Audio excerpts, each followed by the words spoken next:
사사기서 11장 12절로 40절의 말씀을 가지고 입다의 서원이라는 제목으로 이 시간 하나님의 말씀을 나누고자 합니다. 오늘 우리가 살펴보게 될 사사기서 11장의 말씀은 입다가 3번에 걸쳐서 협상하는 과정이 기록되고 있습니다. 우리가 지난주에 살펴봤듯이 첫 번째 협상은 길리앗 장로들과의 협상이었습니다. 그리고 오늘 우리가 살펴보게 될 두 가지 협상은 하나는 암몬 왕과의 협상이고 또 하나는 하나님과의 협상을 살펴보게 될 것입니다. 먼저 12절부터 28절까지 말씀을 보면 입다가 두 번째 협상하는 내용이 소개가 되고 있습니다. 당시의 상황은 이렇습니다. 지난주 우리가 살펴봤듯이 암몬 족속이 이스라엘을 치려고 할 때에 위협을 느낀 길리앗 장로들이 입다에게 찾아와서 도움을 요청합니다. 이유인즉 입다 주변에 그 잡류라고 하는 불량배들이 몰려들기 시작하면서 하나의 일종의 게릴라 부대를 입다가 조직을 하고 그 게릴라 부대의 우두머리가 되었던 것입니다. 그 소식을 길리앗 장로들이 듣게 된 것이죠. 그래서 도움을 요청합니다. 이때 입다는 암몬 족속과 바로 전쟁을 벌이지 않고 오늘 말씀에 보면 사자들을 암몬 왕에게 보내어서 평화적 해법을 도모합니다. 그러자 암몬 왕은 오늘 말씀에 보면 이스라엘이 아드론에서 야복과 요단까지의 암몬 땅을 점령했기 때문에 그 땅을 돌려달라고 말합니다. 그러자 재차 입다는 사자들을 통해서 왕에게 말하기를 두 가지를 증거로 제시하며 말합니다. 하나는 역사적 사실을 근거해서 그 제시를 합니다. 17절 말씀부터 보면 내용이 이런 겁니다. 이스라엘이 출애굽에서 가나안으로 들어가는 그 과정 속에 여러 나라들을 거치게 지나가게 되었다는 거예요. 그런데 이스라엘이 그 나라들을 평화롭게 지나가려고 했지만 어느 나라도 그것을 허락하지 않고 심지어 이스라엘과 싸우고자 군대를 이끌고 나라들이 있었기 때문에 어쩔 수 없이 우리는 그들과 맞서 전투를 벌이다 보니 그 지역들을 정복하게 되었다라고 하면서 이스라엘 역사를 사실을 증거하면서 제시하게 됩니다. 또 하나는 신학적인 이유를 들어서 입다는 암몬 왕에게 제시를 하게 되죠. 즉 여호와께서 아모리 족속의 땅을 이스라엘에게 주셨으니까 그 땅은 이스라엘의 것이다 라고 말하면서 뭐라고 이야기하냐면 암몬 신인 그모스가 암몬 왕에게 어떤 땅을 차지하라고 하면 암몬 왕이 그 명령을 거부하겠느냐라고 하면서 되묻습니다. 그러면서 입다는 과거에 모압 왕도 그 땅에 대한 이스라엘의 권리에 대해서 도전하지 않았고 암몬 족속의 조상들도 그러지 않았다고 하면서 법적 선례를 들어서 암몬 왕에게 말합니다. 그런데 이 논리정연하게 말한 역사적 사실과 신학적인 이유를 들면서 이 사자들을 통해서 말을 하게 한 이 말을 암몬 왕이 듣고 어떻게 해요? 못마땅해 합니다. 그래서 못마땅해 하면서 그 말을 듣지 않게 되면서 협상이 그만 결렬이 되고 말게 되죠.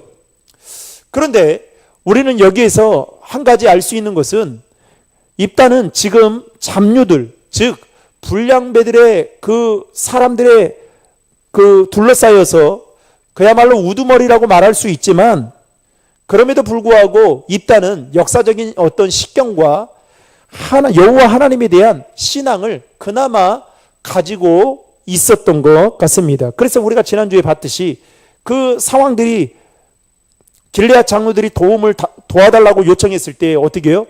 하나님 앞에 나아가서 아뢰는 것을 우리는 보게 되었죠. 그런데 어찌됐든 간에 입다는 암몬 왕과의 협상이 결렬되면서 이제는 불가피하게 전쟁을 치를 수밖에 없는 상황에 다다르게 되었습니다. 바로 그때 오늘 말씀에 보면 여호와의 영이 입다에게 임했다라고 성경은 말하고 있습니다. 여기서 여호와의 영이 임했다라는 이 말의 뜻은 이스라엘 백성을 구원할 수 있는 능력이 입다에게, 여호와의 영이 임한 입다에게 주어졌다라는 의미가 이 말 안에 함축되어 있습니다. 그래서 입다는 29절 말씀에 보면 군대를 이끌고 길리앗과 므낫세를 지나서 길리앗 미스베에 이르렀다라고 성경은 소개하고 있죠. 29절의 말씀을 다 함께 읽겠습니다. 이에 여호와의 영이 입다에게 임하시니 입다가 길리앗과 므낫세를 지나서 길리앗의 미스베에 이르고 길리앗의 미스베에서부터 암몬 자손에게로 나아갈 때에, 여호와의 영이 임한 그때의 입다는 이제 군사들을 소집한 후에 하나님께 서원을 하게 되는데요. 그 서원의 내용은 30절과 31절에 나와 있는데 내용은 이렇습니다. 주님께서 암몬 자손을 내 손에 넘겨주셔서 내가 암몬 자손으로부터 평안히 돌아오게 될 때 누구든지 내 집 문 앞에서 나를 영접하는 자는 그를 번제로 드리겠다라는 내용이 담긴 서원을 입다가 드리게 됩니다. 여러분 30절과 31절의 말씀 다 함께 읽겠습니다. 그가 여호와께 서원하여 이르되 주께서 과연 암몬 자손을 내 손에 넘겨주시면 내가 암몬 자손에게서 평안히 돌아올 때에 누구든지 내 집 문에서 나와서 나를 영접하는 그는 여호와께 돌릴 것이니 내가 그를 번제물로 드리겠나이다 하니라. 아멘. 입다는 이제 암몬 족속과의 전쟁을 눈앞에 두고 마치 하나님과의 협상, 즉 일종의 거래를 하고 있는 것을 볼 수 있습니다.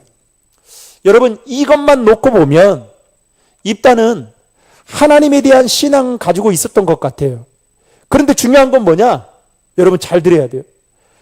하나님에 대한 신앙은 있었으니까 하나님께 아뢰기도 하고 그랬겠죠. 그런데 문제는 하나님이 정작 어떠한 분인지 그는 제대로 알고 있지 못했던 것 같습니다. 다시 말하면 하나님께서 입다를 통해 무엇을 원하고 입다를 통해 이스라엘 백성들을 어떻게 하는지 입다는 잘 알지 못했던 것입니다. 여러분, 만약에 입다가 하나님이 어떠한 분인지를 그가 제대로 알고 있었다면 이렇게까지 서원을 하지 않았을 것입니다. 오늘 말씀을 보면 여러분, 말씀을 제가 눈뜨고 찾아봤어요. 저는 눈이 4개니까. 그런데 하나님이 입다에게 서원을, 암몬 족속과의 전쟁을 눈앞에 두고 싸우기 전에 입다에게 야, 서원을 먼저 해라, 이렇게 요청한 적이 단 한 번도 없습니다. 게다가 전쟁에서 승리할 수 있도록 도움받기 위해서라면 네가 행해야 될 조건이 있는데 내가 그 조건 하나를 제시하겠다, 그게 바로 서원이다 라고 말하지도 않았습니다. 특히 입다가 한 행동을 보면, 여러분 잘 보면 말이 서원이지 엄밀히 말하면 일종의 거래라고 밖에 볼 수가 없습니다. 흥정하는 거죠. 그래서 29절 말씀에 보면 여러분 보세요. 입다가 서원하기도 전에 사실은 벌써 뭐가 임했어요? 여호와의 영이 임했습니다. 아까도 앞에서 말씀드렸지만 여호와의 영이 임했다라는 것은 입다를 통해서 이스라엘을 구원할 수 있는 능력을 그에게 주었다라는 그 의미가 담겨져 있는 겁니다. 그런데 문제는 뭐냐? 입다는 그것을 알지 못했던 겁니다. 하나님은 이미 입다를, 여호와의 영을 그에게 임함을 통해서 그에게 도움을 주고자 그렇게 임했던 것입니다. 여러분, 그동안 우리는 사사기서 말씀을 통해 살펴보았듯이 이스라엘이 어려움에 처해 있을 때마다 하나님은 이스라엘을 구원해 주셨습니다. 그 이유는 이스라엘 백성들이 그때마다 어려움에 처할 때마다 하나님께 서원을 해서가 아니었습니다.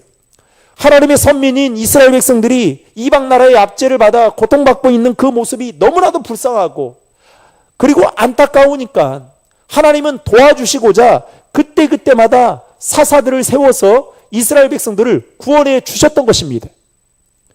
이게 바로 은혜인 것이죠. 여러분, 우리가 하나님의 도움을 받기 위해서 날마다 여러분 서원 아닌 서원을 해야 된다. 그러면 여러분 어떻게 될까요?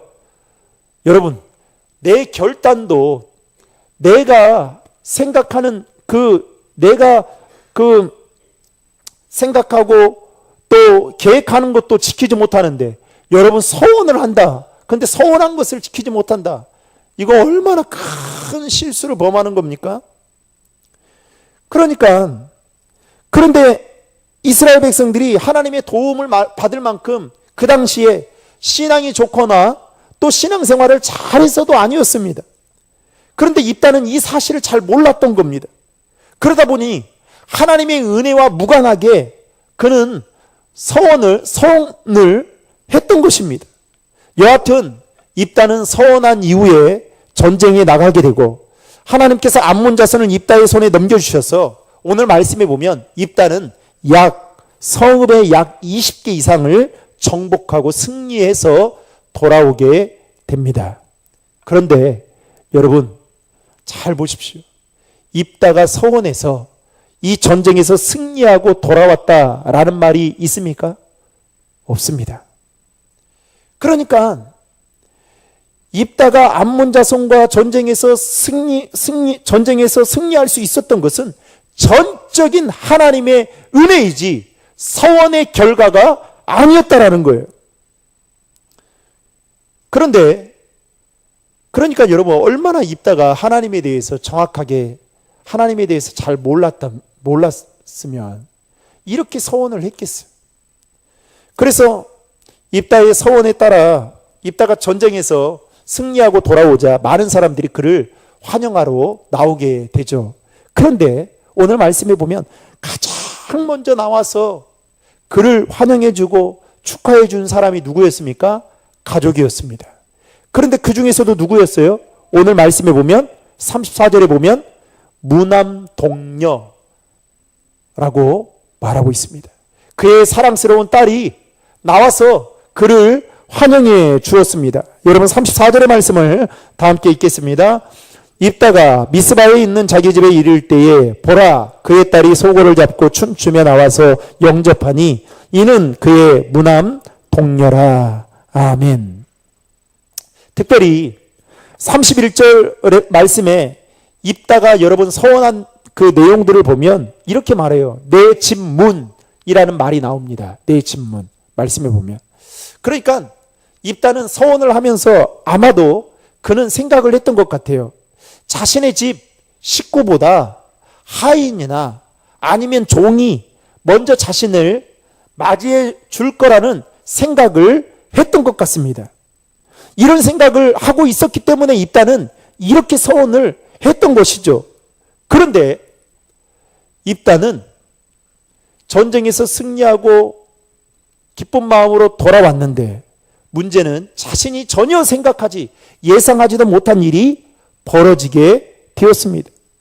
즉 무난 동료였던 딸이 그를 나와서 얼마나 기뻤던지 막 소고를 치면서 춤추면서 아빠 우리 아빠 최고야 막 이랬을 거 아닙니까?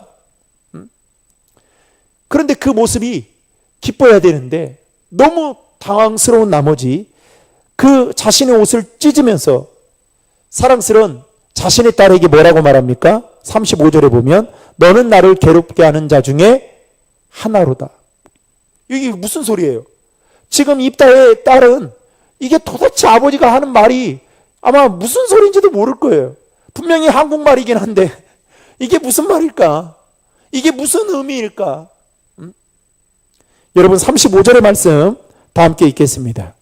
입다가 이를 보고 자기 옷을 찢으며 이르되 어찌할꼬 내 딸이여 너는 나를 참되게 하는 자요 너는 나를 괴롭게 하는 자 중에 하나로다. 내가 여호와를 향하여 입을 열었으니 능히 돌이키지 못하리로다 하니. 여러분 그 당시 암몬이나 모압이라는 나라에서는 사람을 죽여서 제사를 드리는 풍습이 있었습니다. 그게 인신제사라는 것인데요. 그런데 하나님은 이런 인신제사를 얼마나 싫어했던지 이스라엘 백성들에게 어떤 경우에도 이런 제사는 드려서는 안 된다라는 말씀을 하시는데요. 신명기 12장 31절의 말씀을 화면을 보고 같이 읽겠습니다. 내 하나님 여호와께서는 내가 그와 같이 행하지 못할 것이라. 그들은 여호와께서 꺼리시며 가증히 여기시는 일을 그들의 신들에게 행하여 심지어 자기들의 자녀를 불살라 그들의 신들에게 드렸느니라. 하나님이 이 자녀들을 불살라 드리는 인신제사와 같은 거를 꺼려해서 이렇게 말씀하셨던 거예요. 그런데 왜 입다는 하나님이 가장 싫어하는 인신제사와 같은 소원을 지금 하게 되었던 것일까요? 여기에 대해서 학자들은 크게 두 가지로 보는 견해가 있습니다. 하나는 입다가 가나안의 문화의 영향을 받았기 때문이다 라고 보는 관점이 있습니다. 마치 오늘날에도 세속적인 사고방식, 세상의 그 가치관으로 인한 이 세속적인 사고방식이 믿는 우리들과 심지어는 교회 안에까지 크게 침투해 들어오면서 교회가 별반 다르지 않게 세상과 다르지 않게 변해가고 있는 것처럼 아마도 입다도 가나안의 문화에 대한 영향을 크게 받은 까닭에 이와 같은 서원을 하지 않았나 이렇게 학자들은 보고 있는 거죠. 또 하나의 이유는 하나님에 대한 잘못된 오해 때문이다라고 보는 관점이 있습니다. 일단은 하나님에 대해서 어떤 오해를 가지고 있느냐? 하나님께 잘 보여야 자신이 원하는 것을 확실하게 얻을 수 있다. 이렇게 생각했던 것 같습니다. 마치 자녀들은 부모에게 잘 보이면 뭐라도 자신이 원하는 바를 하나라도 더 얻을 수 있다라는 생각처럼 그렇게 생각했던 것 같습니다.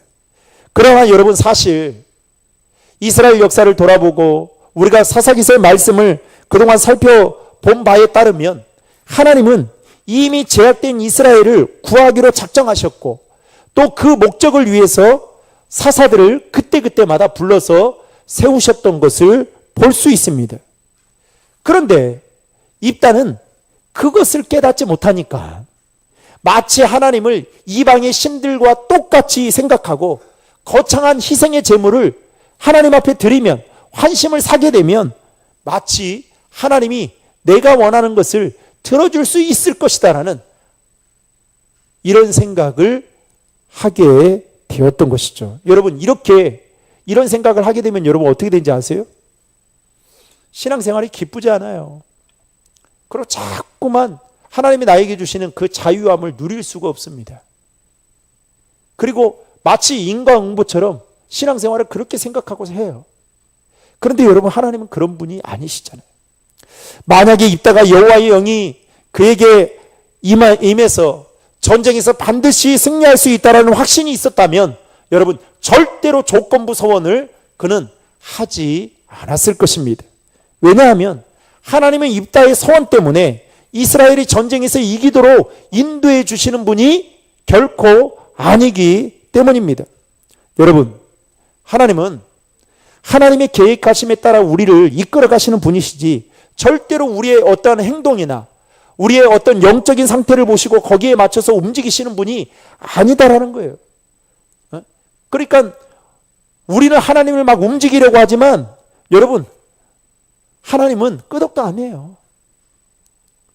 하나님께서 우리를 복 주시려고 작정하셨으면 비록 저와 여러분들이 부족하고 연약해도 복을 주시는 분이심을 믿으시길 바랍니다. 그것이 우리의 공로나 우리의 노력과 상관없이 하나님의 사랑에서 나오는 결과인 거예요. 그래서 은혜라고 말하는 거예요, 여러분. 죄인인 내가 여러분 하나님의 자녀가 된 것은 우리의 공로나 어떠한 노력의 산물이 아니라는 거예요. 은혜라는 거예요. 이 신층이 믿음으로 말미암아 의롭게 된 거예요. 그래서 어떻게 해요? 성경은 그렇게 말하죠. 우리가 구원받은 것은 누구 앞에서도 절대로 자랑할 수가 없다라고 이야기하잖아요. 여하튼 입다는 전쟁에서 승리해서 이제 길리앗으로 돌아왔습니다. 마치 지구멍에도 별뜰 날이 있다고요. 기생의 아들로 태어나서 그동안 생활하면서 많은 서러움과 멸시를 받고 심지어는 이복 형제들로부터 미움을 받아서 자신의 집에서 떠나게 되고 고향에서 쫓겨나면서 이제 하루하루를 근근히 살아갈 수밖에 없는 그런 나이였죠. 그런데 이제 입다는 암몬 족속과의 전쟁에서 승리함으로 말미암아 길리앗의 머리가 되어 앞으로 펼쳐질 장밋빛 미래를 그는 꿈꾸었을는지도 모릅니다. 그런데 그가 집으로 돌아왔을 때 제일 먼저 그의 딸이 축하해 주자 여러분 입다가 어떤 생각이 들었을까요? 자신이 하나님께 서원했던 그 서원의 내용들이 생각이 났을 것입니다. 오히려 입다는 하나님이 주신 그 승리의 날에 자신이 한 그 서원 때문에 발목이 잡혀서 슬퍼하고 비통해할 수밖에 없었던 것이죠. 그의 마음을 대변해 주는 말씀이 오늘 본문 36절에 나오는데요. 36절의 말씀을 화면을 보고 같이 읽겠습니다. 딸이 그에게 이르되 나의 아버지여 아버지께서 여호와를 향하여 입을 여셨으니 아버지의 입에서 낸 말씀대로 내게 행하소서. 이는 여호와께서 아버지를 위하여 아버지의 대적 암몬 자손에게 원수를 갚으셨음이니이다 하니라. 아멘. 입다가 내가 여호와를 향하여 입을 열었으니 능히 돌이키지 못하리다 라고 하면서 마치 하나님을 원망하는 듯한 말을 내뱉습니다. 그 말을 들었던 그의 딸이 뭐라고 말합니까? 아버지가 서원한 그대로 행하라고 말을 합니다. 여러분, 그 순간에 여러분 얼마나 감정이 복잡했을까요? 구약에 나오는 율법을 보면 딸의 서원은 아버지가 취소할 수 있었지만 아버지의 서원은 딸이 취소할 수가 없었습니다. 입다의 딸은 아마도 그것을 알았던 것 같아요. 그래서 복종을 했는지는 모르겠지만 어쨌든 그녀의 아버지 입다가 하나님과 거리하려던 그 모습과는 아주 대조적인 모습을 그녀의 딸은 보여주고 있는 겁니다. 그런 상황 속에서 입다가 할 수 있는 일은 이제 딸의 소원대로 2달간의 유예 기간을 주는 것이 전부였습니다. 2달 동안에 그야말로 사망 선고로 받은 거예요. 그리고 입다의 딸은 자신의 말대로 2달 동안 친구들과 산에서 친구들과 애곡을 하다가 돌아와서 죽임을 당하게 됩니다. 입다의 딸이 어떻게 죽임을 당했는지 성경에 나와 있지 않아서 구체적으로는 알 수 없지만 전체적인 흐름으로 볼 때에는 아버지의 소원대로 아마 불에 태워 죽음을 당하지 않았나 이렇게 생각해 볼 수 있는 거죠. 그리고 그 일로 인해 이제 이스라엘에는 한 가지 간섭이 생겼다라고 말하고 있습니다. 그 간섭이 뭡니까? 해마다 이스라엘의 처녀들이 4일 동안 밖에 나가서 입다의 딸을 위해 애곡하는 간섭이 생겼다라는 겁니다. 39절과 40절의 말씀을 다 함께 읽겠습니다. 2달 만에 그의 아버지에게로 돌아온지라 그는 자기가 서원한 대로 딸에게 행하니 딸이 남자를 알지 못하였더라. 이것이 이스라엘의 간섭이 되어 이스라엘의 딸들이 해마다 가서 길리앗 사람 입다의 딸을 위하여 나흘씩 애곡하더라. 아멘. 여러분, 서원이 무엇입니까? 제가 이렇게 신학교에 가니까 부모님의 서원 때문에 신학교에 온 신학생들이 있더라고요. 근데 여러분, 부모님의 소원 때문에 신학교에 온 신학생들이 신학교 생활을 하면서 엄청나게 힘들어하는 것을 저는 주변에 많이 보고 중간에 중도에 탈락한 중도의 학교를 그만둔 학생들도 많았습니다. 근데 대다수 목사님의 자녀들이 많았어요. 이유를 들어보니까 자녀가 몸이 아프니까 태어날 때 이 애를 하나님께 드려야겠다고 소원을 한 겁니다. 그러면서 어떻게 건강을 회복하게 된 거예요. 또 그 사정이 부모님에게 있거나 아니면 이 자녀에게 있거나, 그리고 부모님이 또 은혜를 한순간에 엄청난 은혜를 받으니까 그 은혜에 감격한 나머지 하나님 믿음으로 내 자녀를 드리겠습니다. 자녀들에게 물어보지도 않고 그냥 소원 아닌 소원을 한 거예요. 그런데 여러분 한번 물어보겠습니다. 소원이 무엇입니까? 소원이라는 것은 하나님의 은혜가 너무 감사해서 그것을 헛되지 않게 하기 위해서 자신이 누리고 있는 그 행복의 일부를 포기하거나 또는 어떠한 희생을 감수하기로 하나님께 자신에서 약속하는 것이 소원이에요. 그런 중요한 건 뭐냐? 하나님의 은혜에 감사해서 드리는 겁니다.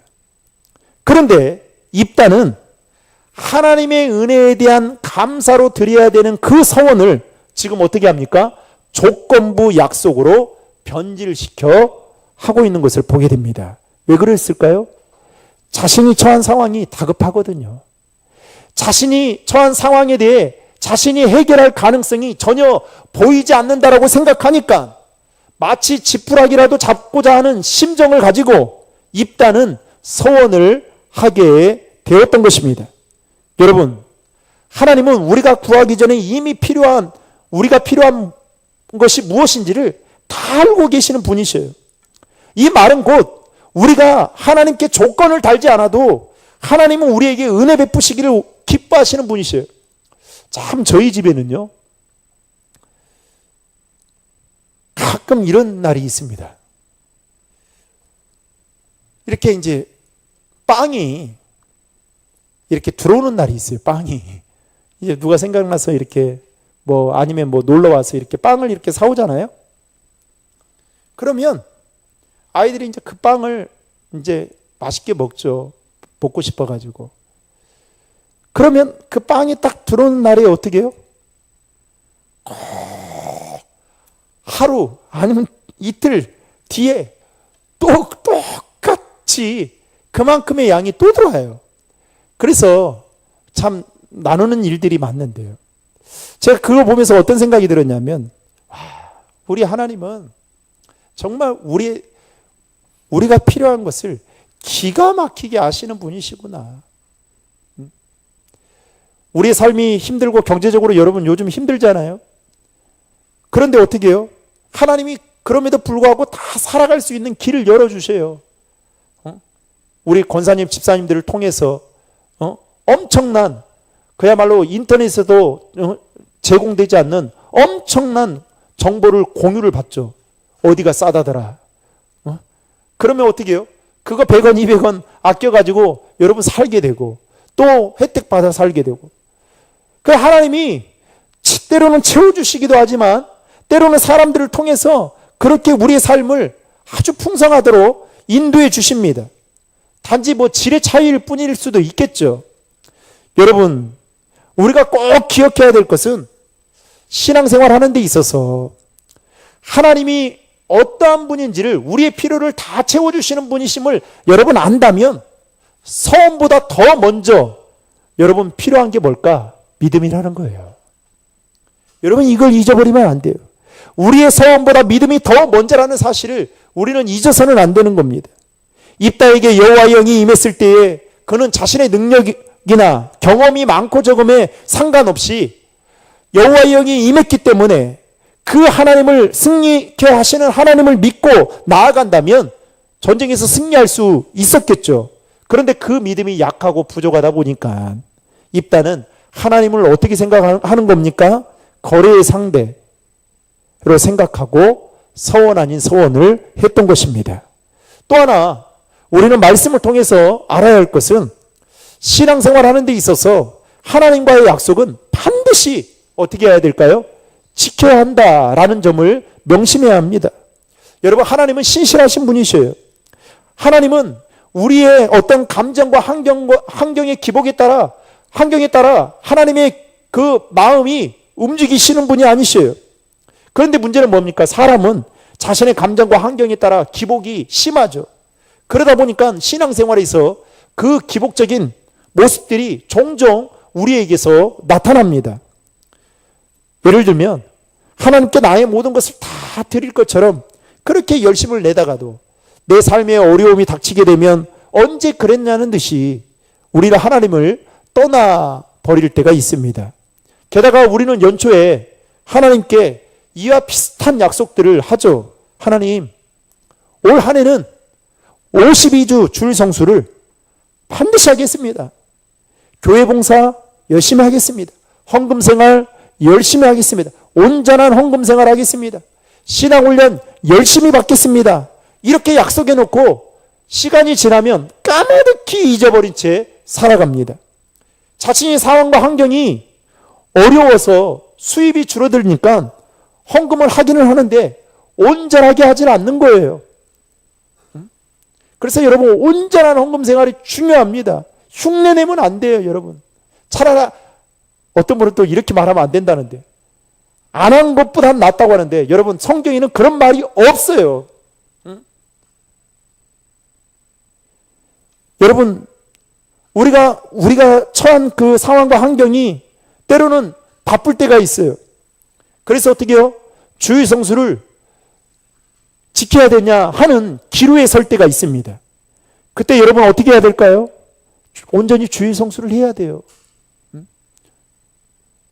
그러니까 얼마나 여러분 5월달 되면 참 5월달 되면 뭐 여러 가지 약속들 많잖아요. 그 막 가정의 달이라고 해서 여러분 그거 지킨다고 해서 막 관계가 막 좋아지고, 사실 그렇습니까? 저도 오늘 어버이날 오라고 해서 애들이 뭐 이렇게 편지도 쓰고 그랬는데,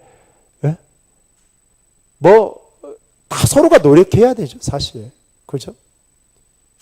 여러분, 하나님 앞에 연초에 교회 봉사도 열심히 하고 신앙훈련도 열심히 받겠습니다 라고 해놓고 뭔가 마음이 힘들어지니까, 피곤하니까 교회 봉사하는 것도 싫어지고 신앙훈련 받는 것도 그냥 적당한 때에 포기해버리는 경우들이 있죠. 그런데 사람과의 약속은 그렇게 잘 지키면서도 우리는 하나님과의 약속에 대해서만큼은 조금 소홀히 하는 경우가 있지 않나라는 생각을 해보게 됩니다.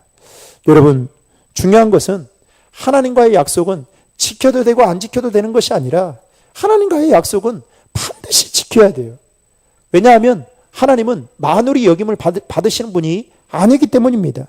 따라서 저와 여러분이 하나님 앞에서 약속한 것들은 지키는 일이 여러분 결코 쉽지는 않겠지만, 그럼에도 불구하고 지켜나가는 일에 힘써야 된다는 사실을 절대로 잊어서는 안 돼요. 그래서 입다의 딸이 여러분 그렇게 했던 겁니다. 이제 말씀을 맺고자 합니다. 사랑하는 성도 여러분, 우리는 하나님이 어떠한 분인지를 제대로 알 필요가 있습니다. 특히 하나님은 우리의 행위와 상관없이 하나님의 계획하심 속에서 우리를 선한 길로 인도해 주시는 분이십니다.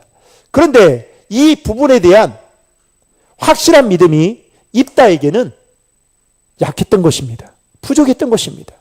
만약에 이 믿음이 그에게 강하게 있었다면 어떻게 해요? 그는 서원을 하지 않았을 것입니다. 우리도 마찬가지죠. 어느 순간 이 부분에 대한 확실한, 여러분 그러니까 이런 거예요. 저도 신대원에 들어가려고요. 저는 이제 신학교를 모르고 신학교를 들어갔고, 그리고 신학교 들어가서 신대원 준비를 해야 되는데 뭐 성경을 읽어봤어야죠. 그래서 이제 신학교 3, 4학년 때 아무튼 15일에 한 번씩 성경을 읽었으니까요. 학교 다니면서 코피나도록 읽었어요. 제 평생에 그 신학교 때만큼 공부를 열심히 해본 적이 없습니다. 그런데 그 3, 4학년 때 저는 이제 늦게 전도사 생활을 나갔어요. 4학년 졸업하고 갔어요. 다 친구들은 1학년 말, 2학년 초면 거의 다 나갑니다. 저는 전도사가 아니고 그냥 신학생이었어요. 그러니까 제가 다녔던 교회 목사님이 불러가지고, 야, 너 전도사 좀 해라. 저는 못합니다 그랬어요. 왜 못하냐 그랬더니 저는 준비가 안 돼 있어가지고. 그랬더니 야, 내가 목회를 해봤지만 준비는 예수님 오실 때까지 해도 준비는 안 되니까 해라. 근데 제가 끝까지 고집을 부려서 안 했습니다.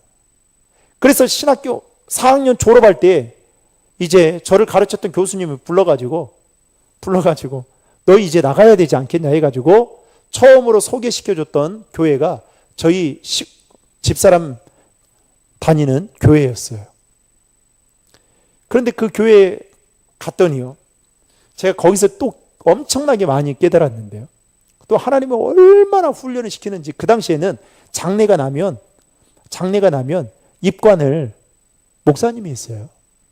그래가지고 그 시골집에 가가지고 막 하면 그 목사님 옆에서 이렇게 하면 이 사람이 이제 이렇게 돌아가신 분 이렇게 입관을 하잖아요. 이렇게 다 닦아주고. 그러면 이게 손이 여름에 막 들어간단 말이에요. 그러면 그 냄새가요, 저는 지금도 잊어버릴 수가 없는데 그 냄새 며칠 동안 사라지질 않습니다. 밥을 못 먹어요.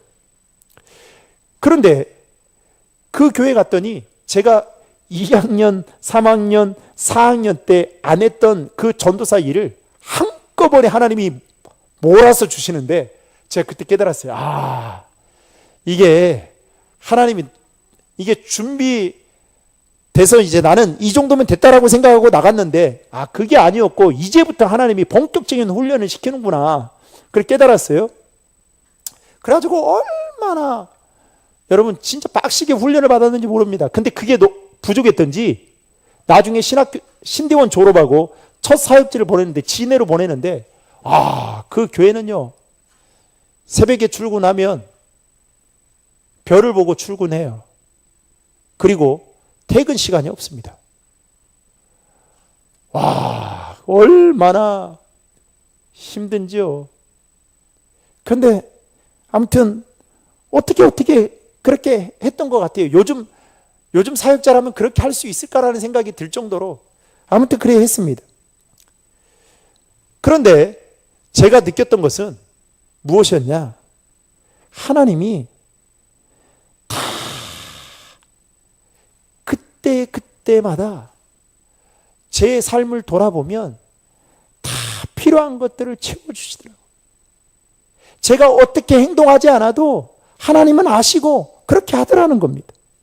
그런데 입다는 이 부분에 대한 확실한 믿음이 없었던 겁니다. 그러니까 어떻게 해요? 하나님을 협상의 상대로 생각하고 협상 테이블에 딱 앉아가지고 자신의 욕망을 채우기 위한 수단으로 하나님을 생각했던 것입니다. 그리고 입다는 자신이 서운한 대로 딸이 죽어야 되는 상황에 처하게 됐을 때에 입다의 딸이 뭐라고 말합니까? 아버지에게 서운한 대로 아버지 하세요. 그렇게 말을 하죠. 여러분, 그 말을 들었을 때, 그리고 그 말을 하고 있는 자신의 딸을 보며 입다는 어떤 마음과 생각이 들었을까요? 아마도 자신을 돌아보는 기회가 되었을 것입니다. 그러므로 서원은 함부로 해서는 안 되는 것입니다.